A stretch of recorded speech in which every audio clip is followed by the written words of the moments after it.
Hello, everyone, and welcome to the business impacts of employee happiness and engagement. My name is Matt Phelan, and I am here today with Pam Mallory and Teresa Harkin-Schultz. We today are going to come together and talk about all the different aspects of employee happiness and employee engagement. We will do quick introductions to ourselves, and then we will go into our businesses, Inspirus, which is part of the Sodexo Group, and the Happiness Index, and talk about how these two organizations are coming together to bring engagement, happiness, and recognition all into one place. And we're delighted to have Pam here, who's going to give us some expert opinion throughout her career on some of these subjects. So let's come out of the slides and let's bring everyone back, and we'll do introductions really quickly. So my name is Matt. I'm co-founder and co-CEO of a business called the Happiness Index. We'll go and discuss the details a little bit later, but the Happiness Index is a platform that allows you to understand how your people think, feel, and behave. Essentially, the way that we look at it from a neuroscience perspective is engagement is what your brain needs at work, and happiness is what your heart needs at work. If you bring both of those together, you can create a culture where all your employees thrive. And next introduction, I'll hand to Teresa to introduce yourself. Great. Thank you, Matt. My name is Teresa Harkin-Schultz. I am the SVP of Customer Experience and Product with Inspirus. I have been with Inspirus now for 13 years and in the human resources recognition and engagement fields for the last 25. Here at Inspirus, we provide engagement and recognition software to help improve your culture, create connections, celebrate your employees, and ultimately impact business results. We do that in a variety of ways through both technology tools as well as offline rewards and services to help companies improve their culture and impact their bottom line. I am thrilled to have with us today Pam Mallory. And Pam, I'll let you go ahead and introduce yourself. Hello, I'm Pam Mallory. I'm the Human Resources Manager for American Outcomes. I'm sorry, the company name changed, AOM Infusion. We just changed recently. I've been with the company for 20 plus years. I've been in HR for over 30 years. One of the things that I learned a long time ago is happy employees are key to a successful business. We're not all guaranteed to work and do what we love for a living, but what we need to try to look for is to work for a company that we love to work for, and a company that aspires and looks for making their employees happy, and whatever we can do is a big key in our industry. We're in the healthcare industry, and so we know how much happiness is linked to health.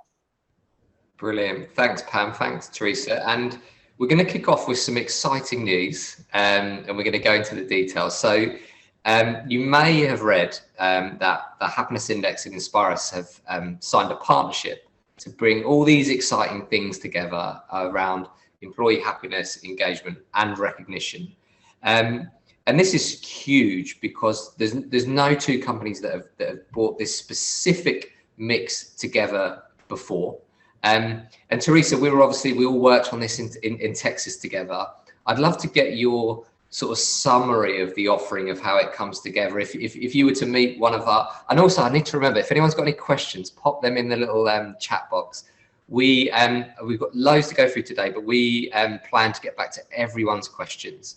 So, but I'm going to pass it to Teresa. Teresa, if you had to explain the joint offering of the Happiness Index to Inspirus to one of our listeners, how would you do that in a few sentences? Yeah, sure. Thank you, Matt. So, I think one of the struggles that human resources has had over the years is really being able to demonstrate the impact of the programs that they are offering in their companies up to CFOs, to CEOs, and overall impacting those business results. When we started our conversations with the Happiness Index, what I really gravitated towards was the fact that the way your tools and your surveys are built, they're grounded in neuroscience. I remember that point in my career many years ago when I understood the connection of what drew me to recognition and drew me to wanting to help impact behavior of employees, because ultimately it's really about how we feel, how connected we are we valued, and do we have a sense of purpose? And through those happiness index tools that you guys provide, you are really able to help organizations hone in on where there may be challenging spots within the organizations, what messages are being missed or misunderstood. And then when you couple that with recognition and being able to connect employees and celebrate those moments, you're able to amplify those experiences, extend them, and create the excitement that ultimately you want your employees to feel every day in the organization. And I was just so excited to see these pieces come together, because they really bring a missing component that many organizations miss today, is that real-time feedback and the ability to use it in ways through engagement and recognition that is powerful to their culture and their business results. And the bit that I'd like to add to that, and then bring in Pam to sort of like bring it into the real life, because if it was just me here, I'd just be talking about neuroscience, boring everyone for 45 minutes. But I remember in one of our first sessions when we were putting this together, we know from a neuroscientific perspective, one of the top drivers of happiness is acknowledgement. And we know that recognition is a huge part of acknowledgement. And Pam, I'd love to bring you in to sort of bring this to life to us, because I remember when I was in our first neuroscience training and I was getting a bit lost in it myself. I remember someone saying to me that neuroscience is just helping us understand when we feel something, why we feel it. And Pam, you know, when you said at the beginning in your intro around happiness is important for employees, like why in a HR role is understanding how your employees feel important? Well, I mean, with any business, the experience starts with, you know, anybody coming into the business on the outside, no matter what you do, whether it's with the public or not with the public, your experience starts with that first person that you reach in contact with, whether it be over the phone or you walk in the front door, you see that receptionist up front. And recognition with any role in the company makes someone feel appreciated, and that they're a contributor to the company no matter what, and that just filters down into their happiness and their overall well-being. And like I said earlier about how happiness directly affects our health, you know, it just all just goes in there. You know, I the best thing I can tell you is like a recent conversation I had with an employee that just is very happy with the company. She's been with the company for 15 plus years. She came into my office and she was just crying. And I was like, oh no, you know, nightmare, what's going to happen? You know, somebody's fixing to leave. And she said a competitor had reached out to her to try to steal her. And her tears were because she didn't want us to think that she wanted to leave. You know, and I was like, wow. And she said she told them, no way, I'm completely satisfied where I'm at. I appreciate it, you know, but she was just devastated that someone down the grapevine would hear that she was looking. And she was like, I don't want anybody to think I'm looking. I'm so happy here. I don't want to ever go anywhere, you know, and that means so much from an HR standpoint. A happy employee. I can't talk about employees' happiness, and you'll have to excuse me, without getting emotional, because it's very important to me. I've seen people just at their worst and feeling their worst, and they've come in and 5 minutes after, you know, having a conversation. I would love to say that I can make everybody better just by talking to me. It's not going to happen. But by having a conversation and being able to speak about it and say, you know, do you understand how much you're valued? Do you understand, you know, often I have to tell, you know, your supervisor always tells me da da da da da da, that they really appreciate you. Now, other than just by word of mouth with what we've partnered with Inspire Us and stuff, now they can let everybody know in one fell swoop how much they appreciate you, you know, instead of those little secret behind the door meetings and all that stuff. You want that out there. You want everybody to know they're appreciated. It just exudes it. I'm seeing now, we just started with Inspire Us in September, and I'm already seeing people where they come through and they'll stop by my office and say, oh, did you see that post by so-and-so? It was so funny, you know, and I'm already seeing it. It's great to watch. But yeah, it's I can't talk about it enough, that, you know, being in it for 30 years, just watching, I've seen unhappy employees, and the day and age of people just going to work to make the donuts. If anybody knows the old Dunkin' Donuts reference that I'm talking about, and I'm here to make the donuts. Those days are over. Nobody wants to just make the donuts. They want to have the sprinkles. They want to have the chocolate. They want to have special donuts. And make different things. And that's part of being happy. Anybody can. You can be happy doing whatever you're doing. And Pam, that really humanizes it. I'd like to bring Teresa in on that, because I think that was one of our light bulb moments, Teresa, wasn't it? Which is, happiness index helps you understand when people are feeling either acknowledged or not acknowledged.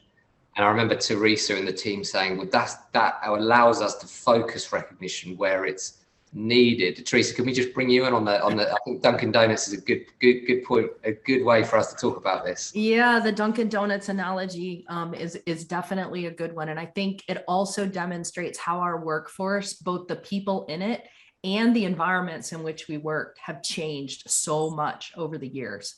People come in to their jobs with expectations, right? They want to be supported.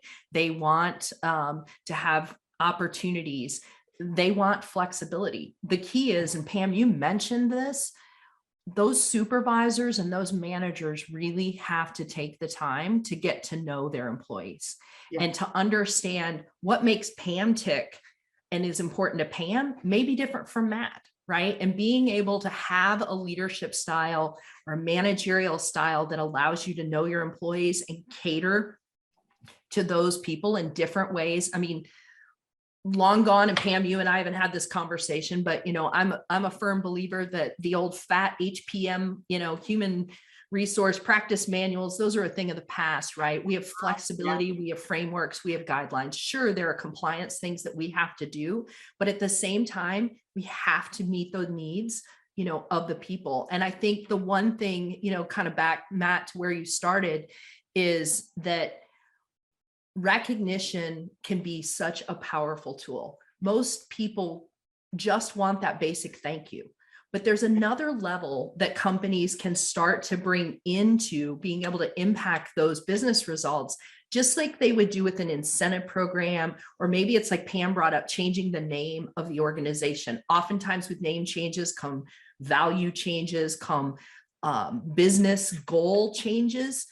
Those are great opportunities to break those down into recognition moments. What is it that you want people to be doing? How do you want them behaving? And instead of, the old monthly newsletters that came out once a month, or you got, the email digest, on a weekly basis of things that happen, recognition engagement systems today provide those tools on demand for you to be able to kind of shout from the rooftops real time. And I think, Pam, that's kind of what you're referencing, real time, what's happening, and being able to, bring that in for those employees. So I think a lot of this, of what we are both bringing to the workplace and have an opportunity to impact within the culture of the organizations is being able to have the value of listening, being able to have flexibility in a technology tool set that allows for organizations to evolve their culture, support their business goals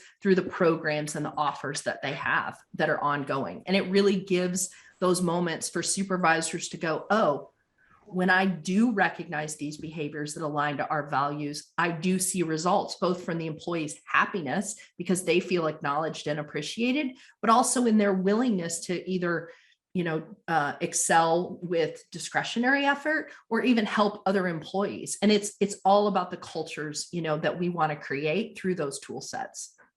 Pam, I'd just like to give some data on Teresa's points there and just bring you in on to really talk about impact. So we know if you get it right, what Teresa's talking about there, recognizing the employees, there's an impact on their happiness, right? We know we know from our research that happier employees are more productive, they're more creative, they sell more. And if we take just US stock market data over the last 28 years, those listed companies with happier employees outperform their competitors of a minimum about 2.5% per year. That's not over 28 years, that's per year. So it's 2.5 times 28. But in terms of the impact on the ground, Pam, to bring that to our life, they're broad stroke, right? So we can all buy into that. We think that's great. We would all love more productivity, people selling more because they're happier and they're more recognized. Can you bring out like tangible examples of what it actually feels like to be working with people that are happy, so we can imagine it in our companies, please, Pam? Yes. Well, like I said before, that one example I had about the young lady that came in and said that's a great example. I did, I wish I would have taken a picture of it this week because it just kind of allotted into it. But I came into the office on Tuesday, and I know there's this set IT appreciation weeks and pharmacy appreciation, those kind of things that are set, but we just kind of do them outside the norm within our company. And one department decided to show their appreciation for our IT department on their own. And so I came in that morning, and all down the corporate hallway, which is where all the IT offices are, there were just signs posted all down the wall just saying how much we appreciate you, what you do for us, thank you for everything you do, sorry for the last minute request and all that. To me, that's the sign of happy employees. And so I sit across, my office is directly across the hall from the IT director, and so I hear the stress on a constant basis of what they have to do. And just to see that it was physically impossible for them to get up and walk down the hall to go speak to each other without grinning, because there was just so much stuff down the hall. And that to me is a prime example of how people are just, we're all stressed, we're all working. Like I mentioned before, we were just bought by a new company the first part of the year. So with that comes all of that stress, and they're wanting to change things, and they're wanting to do this, they're wanting to grow. And so the growing pains cause a lot of stress. And so we've had a lot of stress this year. So I like to see the fun things. Just recently, I sent out an email. I'm starting a debate group within our company with funny topics like, are werewolves scarier than vampires? Do you agree or disagree? And then we're going to have debate groups, in a Zoom setting. I'm like, it's going to last 30 minutes. It's not going to take a whole lot of time, but people are going to be laughing and talking about it for days. I spoke to my team yesterday and told them, for me personally, when I'm having a bad time, or I'm starting to feel a little discouraged in my job, because we all do that, we're human. I find something to do to bring everybody together, because other people's joy brings mine up. It makes me happy to see other people happy. That's my job. That's why I'm in HR. And so seeing other people happy, and then I just go back to our tenure with our company. I've been here for 20 plus years. We have people that just started with the company and people that have just retired from the company. And so to see that, and that's a happiness to me. I always tease everybody, last time I checked, there's no shackles on your leg. We want you to be happy. We want you to come to work. We want you to be proud of the company you work for. But we don't, if somebody comes into me and just absolutely unhappy, I'm going to ask them what makes them happy. And if it's not within the confines of our business, then I'm going to help them find a place that's going to make them happy. The whole goal is, we can't do, the whole analogy from the past of telling everybody, telling your kids, just do what you love, find what you love and do what you love. In the grand scheme of things, that's kind of impossible, because if everybody only did what they love for a living, every industry in the world would collapse, because nobody loves to be the janitor. Nobody loves to answer the phones. Nobody loves to post payments or makes account, nobody loves that stuff. So that's why I go back to the reason you stay is because you love the company you work for. You love not just the benefits, but the company, and what you do for them, and that they appreciate what you do. Everybody can tell you what a great job you do, but if they don't show you, whether it's, here's a certificate, let me put your picture here, let everybody know how wonderful you are, or it's signs up and down the wall that just say, hey, just wanted you to know. What a great way to come into the office, to just signs plastered all over the wall of how amazing everybody thinks you are, which I thought was awesome. Hope that answered your question. It did. Those are some great examples. No, really great examples. And I want the data on the werewolves and thing later as well. And that's a good reminder for me. If you any of this is raising questions, please pop them in the chat. We'll get to all of them at the end. And Teresa, I've got one question for the last bit on this section. One of the big things that we're coming together is return on investment. And we talked a lot about being able to laser guide recognition programs, because the first part of the happiness index is a cultural assessment that allows you to understand how all of your people feel. And I remember you saying we can then laser guide the recognition programs. Can you just talk us a bit about that, please, Teresa?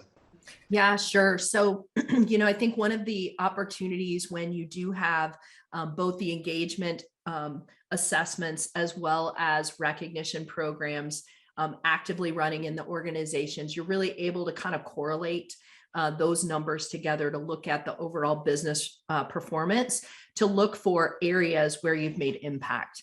As I said, I've been in this industry for a long time. And, some of the things that I've seen is that when we've looked at our clients and we've looked at data where we see lots of recognition activity happening, we see manager engagement scores high in those divisions or those locations. When we foot that back to which operating units of a business are performing, those locations in most cases match up 1 for 1. If they are a high performer, they show high engagement for managers, high engagement of employees, and have recognition activity happening within their organization. The other part of that is really when you look at opportunities for both retention, because happy employees keep them happy if this is the place for them to be, right? For their, for their career, or for the work that they're doing. When we're able to look at being able to impact retention of employees and not start to dip into the cost of turnover. I mean, especially in the world today where there are so many different working styles, some people aren't in office, that cost of turnover is growing by the minute, right? Because knowledge repositories and knowledge is walking out the doors. And, part of that is why some of the healthcare industry is struggling so much, because so many people are leaving. They have to adjust that. So when we are able to use recognition and target programs that focus on behaviors, we're able to directly link that back to reducing turnover and increasing retention within, the companies that we serve. It's really useful, Teresa. And I think, again, we're sort of moving into the second half of the webinar now. And we want to talk a little bit about Pam and how you ended up working with Inspirus, Pam. So I'll let Teresa ask a couple of questions there, but personally, I'm really excited to understand about that relationship too. Yeah, me too. And Pam, you mentioned in the beginning kind of the name change, right? And it sounds like your organization as a whole has been going through a lot over the last year. I heard stress, I heard name change, I heard heavy demands of things changing. What is it that has led you to, take a different approach to employee engagement? What brought you to Inspirus in that journey? Well, one of the things that we were told, the reason that the equity partnership that purchased us told us that the reason they chose AOM was that we had an exceptional customer care experience, history, and overall the company atmosphere was good. So what we needed was a venue to push out that rebranding, while at the same time maintaining morale. Because the organization within the organization, nothing can decrease a morale other than a buyout, because it comes with uncertainty. It comes with people going, oh my gosh, am I going to have a job? That was just an overflow in my department. So Inspirus helped us to keep the momentum of the growth and overall direction of the company under the new ownership going. We wanted everybody to have that positive outlook to it. And what I was experiencing was several people coming in the door wanting more details. And I'm like, okay, well, I can't release this. Well, why is it so secret? Well, it's not secret. It's not come to fruition yet. So I can't release something that hasn't come into fruition because it may not happen. I don't want to get people's hopes up for anything, unless it's going to happen. But we were looking for that new way to quickly increase the morale with staff and to locate, our staff. We're in New York and Texas is where both our offices are. And so you couldn't get more far apart as far as personalities go between, think about it, New York and Texas. One of my biggest things that I always get the calls with people saying, so-and-so is so negative to me. And I'm like, no, that's New York. They're not trust me, that is the sweetest person on the planet, you're just hearing it wrong. So it's one of those things. So this was a way to bridge that gap. One of the biggest things I did when we first started doing it is it wasn't long that Dallas Cowboys and the New York Giants played against each other and the Cowboys beat them. So what was the first thing I had to post on Inspirus the next day on the Connects was, so sorry, maybe next time, with the big picture of the Cowboys going, we beat you, and just kind of, do that fun, relationship. But on the backside, what I always like to say is, I wrote this down so I wouldn't forget to say it, is one of the analogies that I use all the time with staff or managers is kind of like a breakdown on the definition of insanity, doing the same thing over and over again, expecting different results. Always tell everybody, if you always do what you've always done, you'll always have what you've always had. Don't you want more? And in order to do more within a company, it has to grow on how it shows its employees and what it gives its employees. If you are doing the same thing for your employees that you were doing 20 years ago, you are not going to grow. Your employees are not going to be happy. I don't want the same benefits I had 20 years ago. No. I don't want the same recognition I had 20 years ago. 20 years ago, it was a make the donut kind of industry. It's not that way anymore. You know, with remote working and all of that stuff out there, you've got to show that you're a company people want to work for, not like, hey, I can make the same amount of money, but I only have to go to the office 2 days a week over here and the stress is the same, so I'm going to go to this company.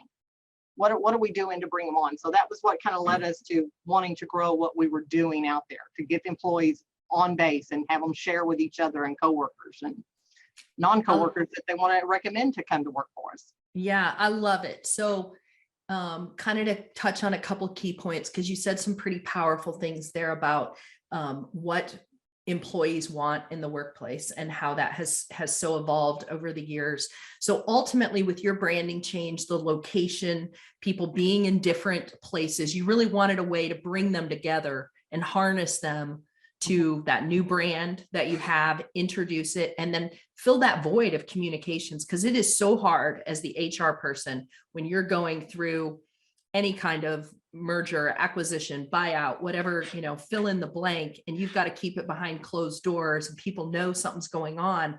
But that moment that you have to now communicate regularly, you want to get those messages out there because you want to get in front of both creating fun moments, getting information out there, and then bringing people together. And I love how you talk about the New York and Texas thing. I instantly was, you know, kind of picturing, because I actually live in Indiana, but I've worked in Fort Worth, Texas with Inspire Us for 13 years. And, you know, I come home from a trip and my kids are like, we can tell you went to Texas, Mom. You start saying y'all as soon as you come back. And Matt experienced this, getting to come to Fort Worth and hang out with us. But I think it's a great way to help people learn each other, learn those styles, and have some fun to bring them together and connect through engagement tools and ultimately communicate back into their company.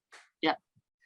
I think, so one more question for you, and then I'll go ahead, Matt. Can I just add a saying that I love on what you were saying there, Teresa, which is data. This is a very geeky thing, but data is the plural of anecdote.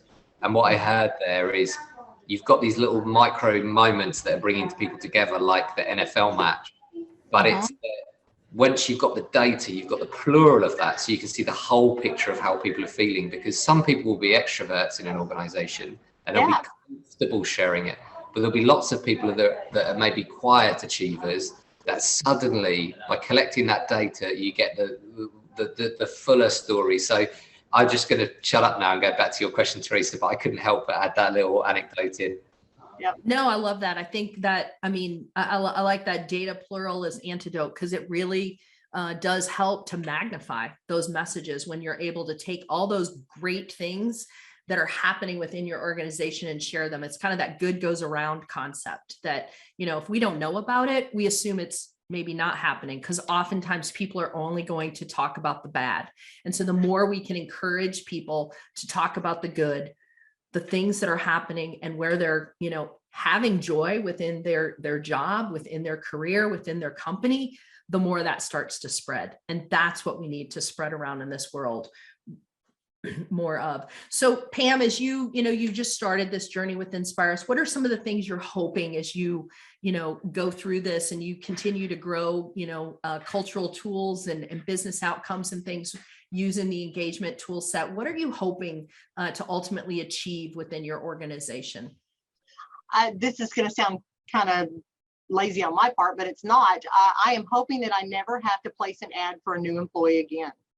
And the reason I say that is because I want to keep the ones we have, and I want others to come on board because someone has referred them to us. That's current wonderful. Employee.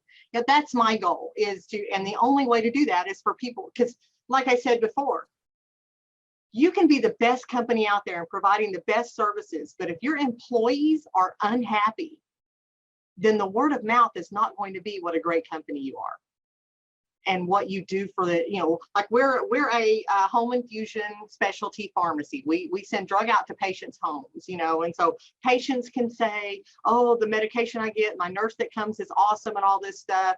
But if that nurse on the side is going, yeah, but they don't recognize what a great job I do. They don't offer any incentives. They just want us to come and do this, and they didn't give me, it negates everything that patient or that doctor or anything's out there. And so nobody's going to want to come and work for us that way. Nothing will bring tears to my eyes more than a bad review on something like Indeed or the different job sites and all that. That will bring me tears to my eyes. I will be in my manager's, my vice president or my CEO's office, just near tears going, they don't like us. I'm like the epitome of that poor little girl in the corner wanting everybody to like us, and so that's my goal, is to never have to place another ad again. That I just want to be having to tell people, I'm sorry, we don't have any positions available. But what I've noticed with our company is the few that we've gotten since our new changeover and stuff, that I have said, oh, we don't have this position available, it's not in the budget, but look at this resume. And I will get them going, let's find a place for it. Let's put them in here, because yeah, you're right, this is an awesome resume, and then they're already here telling me it's due to Nurse Joan told a nurse that she used to work with at this hospital that now she's working for this specialty pharmacy, and they're an amazing company to work for. And all of a sudden I'm getting resumes. That's a huge thing to me. So that's ultimately my goal, is that everybody to love where they work and me to never have to place an ad again. That's what I want. I love it. I love it. So Matt, why don't you share with us kind of your thoughts on how we bring and harness this partnership that we have between Inspire Us and the Happiness Index, and how this integrated offer works, and what we can help companies do. So I'm going to quote an American. I think the American was talking about marketing when they spoke about this, and I think the quote's from about 1880, which is 50% of my marketing works. I just don't know what 50%. Now that is a quote principally about marketing, and marketing has really developed how it uses data and insight to help marketers make better decisions about how to plan their marketing. Now, I think in the world of HR and engagement and recognition, we've had amazing companies doing amazing work and individuals. But I do feel that, broadly speaking, the industry's lagged behind in giving people like Pam the data they need to make more effective decisions. Because ultimately, and data is a scary word as well, because it's just stuff that you know about people and how they feel, right? So even data is a scary word. But what we are trying to do with Inspire Us and the Happiness Index and bring them together is, I've only met Pam a couple of times on these webinars, but I can tell she's an emotionally intelligent person. And I'm not saying that just to be nice, Pam. That's just what I'm picking up, right? And from what Teresa and the team have told me. When you're in an organization of more than 100 people, that is really difficult to do on scale. So although there's lots of exciting words, I was even reading back our press release, gathers feedback, monitors sentiment, provides insights, measures impacts, all these cool things that the Happiness Index and Inspire Us are going to do together. But ultimately, we're bringing the two organizations together to help people like Pam have more information. And I prefer the word information than data, because data sounds scary if you're not a geek like me.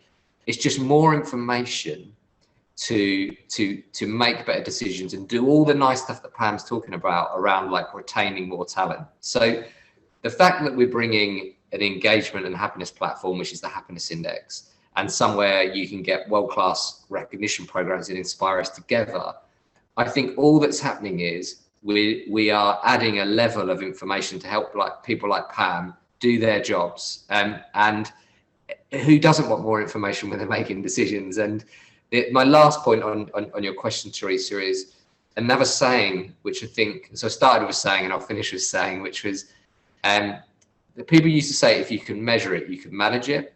And when you get into what Pam said earlier, emotions, you can't manage emotions, you feel emotions. So what I would say here is when you bring the two together, it's not if you can measure it, you can manage it better. And this isn't this saying won't go down in history as a well-known saying because it's more complicated, but it's if you can measure it, you can better understand it. If you can better understand it, you can do your job better, which is not as snappier as if you can measure it, you can manage. But when we're talking about emotions, they're feelings, and we're into way more, personally, in way more important territories. So although we're talking about technology here, I'm really talking about information to help people like Pam make better decisions. I know that was a long answer, Teresa, but I'm very passionate about this.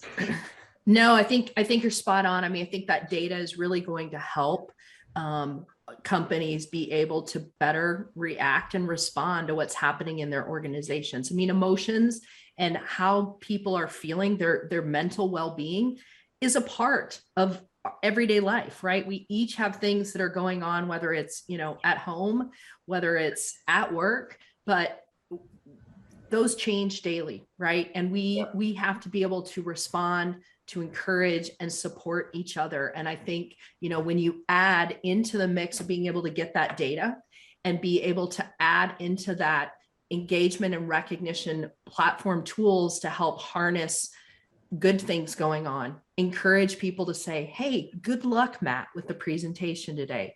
Thank you, Pam, for participating in the webinar, or thank you to the team that puts together the materials and the recordings and things that all go behind the scenes, right? So many things go into productions and events and activities.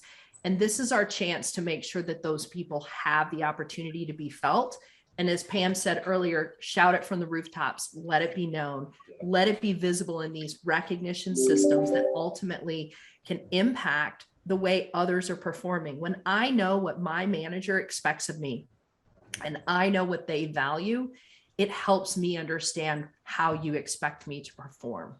So I think as we continue, this journey and work with great organizations and great leaders like Pam to help improve their culture, create a world where you never have to place a want ad, that is attractive to an HR person. It makes their job easier because being able to focus on the happiness of their employees and the positive things to make the business better ultimately impacts those business results. Yeah. And Teresa, I think there's just one thing I want to add on that onto the world and the context as we go towards you for closing, which is one of our other clients, which is Unilever, which in the US people would know for brands like Ben and Jerry's. Yes.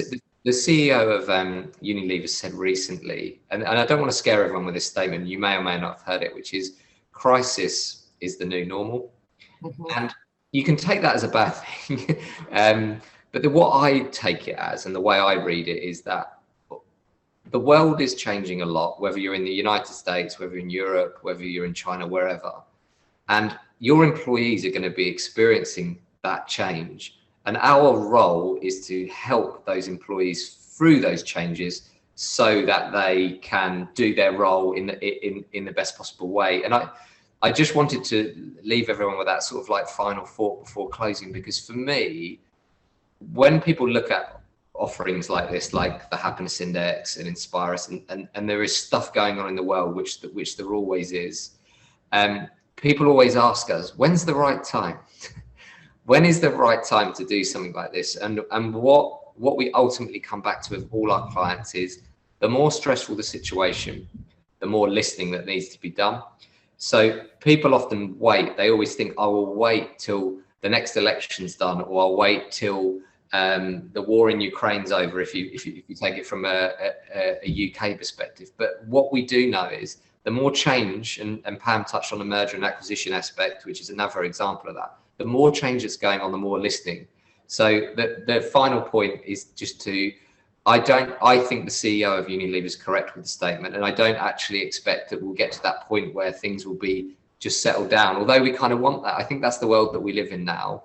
And I think it's it's the right time now to start listening. It's never the wrong time to start listening is the only thing that I want to, before I hand back to Teresa for closing.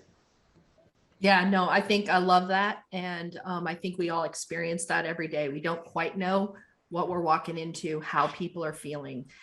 You know, one of the things that someone taught me recently was to do a check-in, you know, when you start a meeting, ask people how they are arriving to that meeting. What's their mindset, you know, into that? And kind of to tag on, you know, to your point, it's motivation isn't something that just happens. Motivation takes intentionality. It takes us thinking about what do we want to accomplish for the day, and kind of inspiring ourselves, finding that inspiration somewhere. And I think when you have tools like the Happiness Index and the integration with a partner like Inspire Us, we couple this together to be able to give you both the data around what's happening in your organization, the power and ability to listen to your employees, to listen to what's happening, and then to respond and look for those coaching moments and opportunities to both recognize, reward, and engage and celebrate your employees in ways that are meaningful. So I'd like to thank you for your time today. Thank both Pam and Matt for participating in this conversation. It's just been great.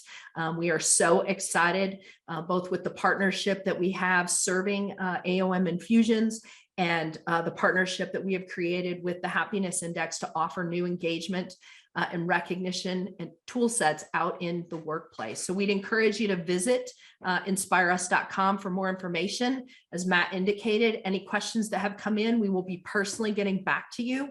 We want to thank you so much for taking time out of your day to spend it with us. And we hope that you are able to impact your organizational culture to help your employees find joy, find happiness, and find that sense of purpose that ultimately drives business performance. So thank you again. Thanks, Teresa. Thanks, Pam. Thank you.